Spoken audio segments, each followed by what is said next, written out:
తులారాశి వారికి ఈ యొక్క ఉగాది రాశి ఫలాలు ఏ విధంగా ఉండబోతున్నాయో చూద్దామండి.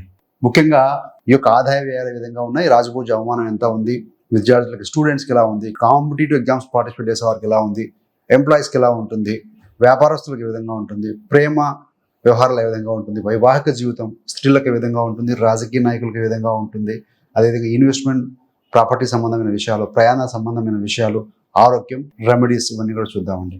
తులారాశికి అధిపతి శుక్రుడు.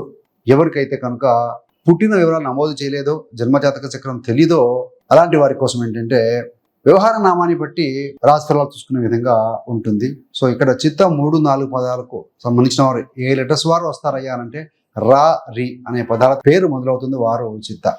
స్వాతి అంటే రు, రే, రో, త ఈ లెటర్స్ తోటి మొదలవుతుంది వారు. మరి విశాఖ 1, 2, 3 పదాలు ఉంటాయి. తి, తు, తే ఈ లెటర్స్తో కనుక వారి పేరు మొదలవుతాయి. వారు విశాఖ 3 పదాలకు సంబంధించిన వారు కూడా ఈ యొక్క ఫలాలు చూసుకోవచ్చండి. ఆదాయం ఏ విధంగా ఉంది, వ్యయం ఏ విధంగా ఉంది అంటే తులారాశి వారికి ఆదాయం 11గా ఉందండి. సో గత సంవత్సరం కంటే కూడా సోర్స్ ఆఫ్ ఇన్కమ్ అనేది పెరగబోతుంది.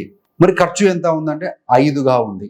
సో 11 ఆదాయం ఉంటే 5 ఖర్చుగా ఉంది కాబట్టి మల్టిపుల్ వివిధ మార్గాల ద్వారా ఆదాయ మార్గాలు అంటే ఆదాయం పెరుగుతుంది అని చెప్పాలి. మరి రాజపూజ్యం అవమానం ఎలా ఉంది అంటే 2గా ఉందండి. 2 రాజపూజ్యం ఉంటే 2 అవమానంగా ఉంది కాబట్టి దాని గురించి పెద్ద వరి అవసరమే లేదు. మరి ఫలితాలకు వెళ్తే విద్యార్థుల విషయానికి వచ్చే వరకు ఎవరైతే కనుక విద్యార్థులు కాంపిటేటివ్ ఎగ్జామ్స్ రాస్తూ ఉంటారో వారికి తప్పనిసరిగా మంచి ఫలితమే వస్తుంది. 6 అంటే కాంపిటీషన్. సో 6లో ఎవరు కూర్చున్నారు? శని. సహజంగా 6లో శని కానీ రాహు కానీ ఉంటే మంచి ఫలితాలే వస్తాయి కాబట్టి వారికి బాగుంది.